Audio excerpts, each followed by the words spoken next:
Who was the first empress in world history? Some historians mention Queen Nefertiti, who ruled in ancient Egypt. The colossal size of her tomb and her royal comb Serek are cited as evidence of her authority. Alternatively, the name Mernith might be mentioned. She reigned circa 2970 BC during the first dynasty of Egypt, but she may not have been a queen regnant in her own right. However, if we're talking about an empress whose authority is confirmed by actual documents, then the first empress in history would be the Chinese Wu Zetian.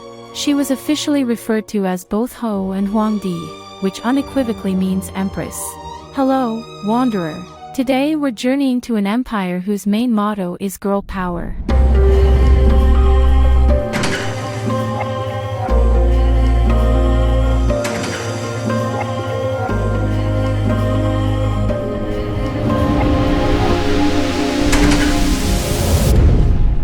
The major arcana of the Empress was called different names such as the Mistress, Mother Nature, and even the Great Mother.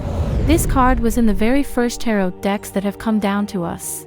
More precisely, 2 cards have survived from the 3 decks given by the Duke of Visconti to his son-in-law, the Condottiero Sforza. On them, we see the Empress on her throne. In her left hand, she holds a shield with an eagle, symbolizing her royal authority. In her right hand, there is an even more ancient symbol of rulers, a scepter, known even among the Etruscans. In this very image, centuries later, the world witnessed the coronation of the famous Virgin Queen, Elizabeth I, who ruled England for 45 years. She declared, "I would rather be a beggar and single than a queen and married." And so, she rejected all suitors, including King Eric XIV of Sweden, King Frederick II of Denmark and Norway, King Henry III of France, and even Ivan the Terrible. However, these refusals were not merely whims, they were political decisions made for the good of the country. Elizabeth Tudor was first and foremost in love with her own country. As she said, "Ye may have a greater prince, but ye shall never have a more loving prince." As for Isabella of Castile, on the contrary, thanks to her marriage to Ferdinand of Aragon, she united Spain.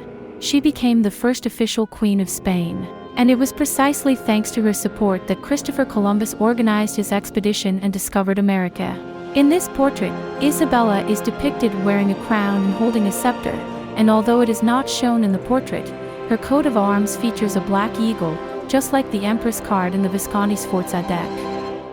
By the way, unlike the portrayal on the tarot card, Isabella of Castile was very militant and managed to complete the Reconquista, that is, to finally reconquer Spain from the Saracens.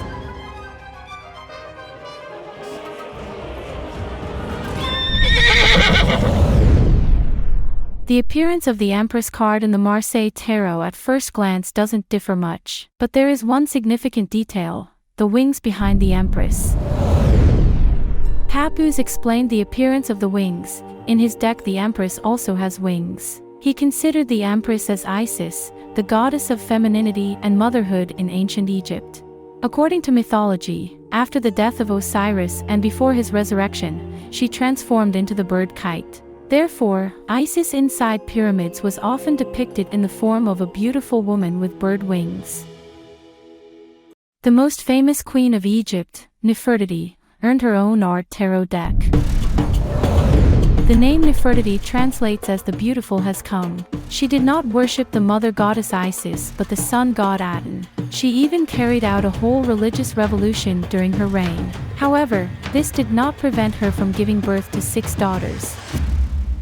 Cleopatra, on the other hand, can be called the earthly embodiment of Isis. Cleopatra often saved her country using feminine charm. She bore 2 sons and a daughter to Antony, and a son to Gaius Julius Caesar. Unfortunately, this did not save her herself. She was destined to become the last empress of Egypt. In the Rider-Waite Tarot, there is an association with another goddess, this time Roman.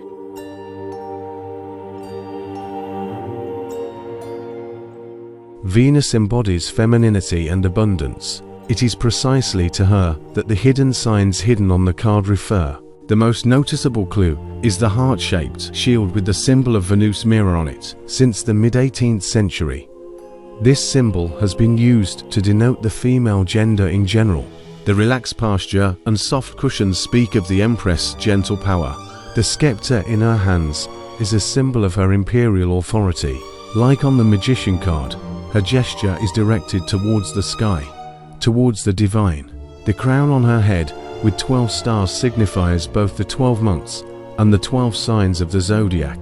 It represents the Empress' dominion over natural forces. The ripened fields, rivers, and forests are the fruits of her rule. The loose dress hints at pregnancy. It symbolizes both the Empress' love and fertility. Undoubtedly, the most amorous empress of the Russian Empire was Catherine the Great. Historians acknowledge at least 23 lovers.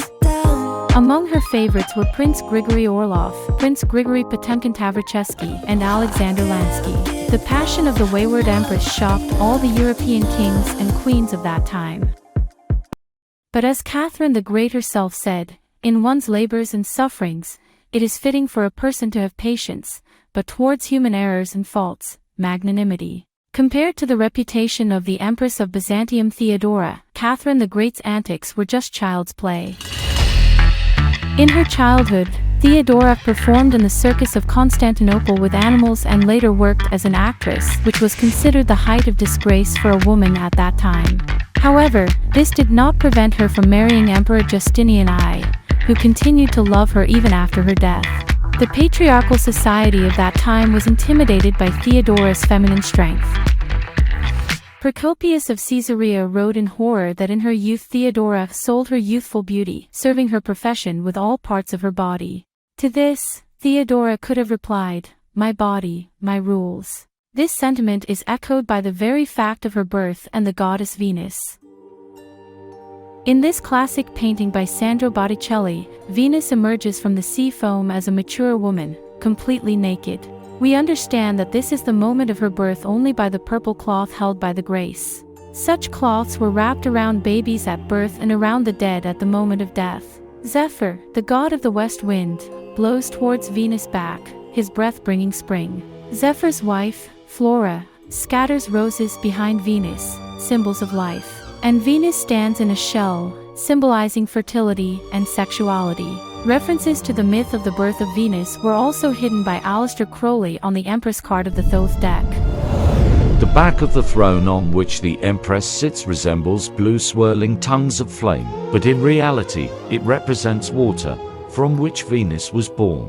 On the left and right of the throne sit two birds, a dove and a sparrow, ancient symbols of fertility. In her right hand, she holds not just any flower, but the lotus of Isis, the Egyptian goddess of motherhood. Near the foot of the Empress' right leg is a pelican with its chicks, a symbol of self-sacrifice.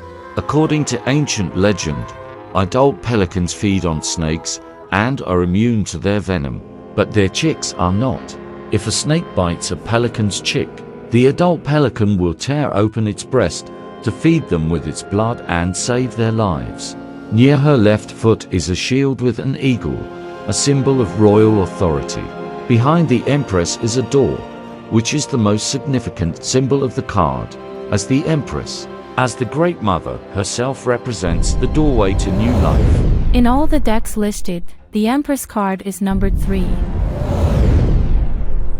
In numerology, 3 is the first number in the magical series. It's the first truly odd number. Time is divided into 3, the present, the past, and the future. And so is space, height, depth, and width.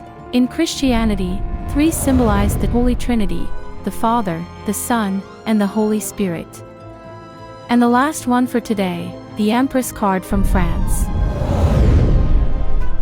Unlike all previous decks, the Empress in the Lenormand Tarot is not a collective image but a real person who lived in France during Lenormand's time, Marie-Josephine Rose de Boigny. According to legend, Lenormand predicted her marriage not just to anyone, but to the Emperor of France. It was doubly strange to hear such a prophecy, as at that time France was a republic, and the king had recently ended his life on the guillotine, just like on the death card of the same Lenormand Tarot. As a result, Marie-Josephine Rose married Napoleon when he was a young general. He gave her a new name, Josephine, and 8 years after their wedding, he became the emperor, and she became the empress. Unfortunately, she was unable to bear Napoleon an heir, and although she continued to love him, she agreed to a divorce. When Napoleon's son by his second wife was born, Josephine persuaded them to show her the heir. Secretly, she came to the woods where they were walking with the child. She pressed the boy to her chest, saying, "Someday you will learn about the sacrifice I made for your future."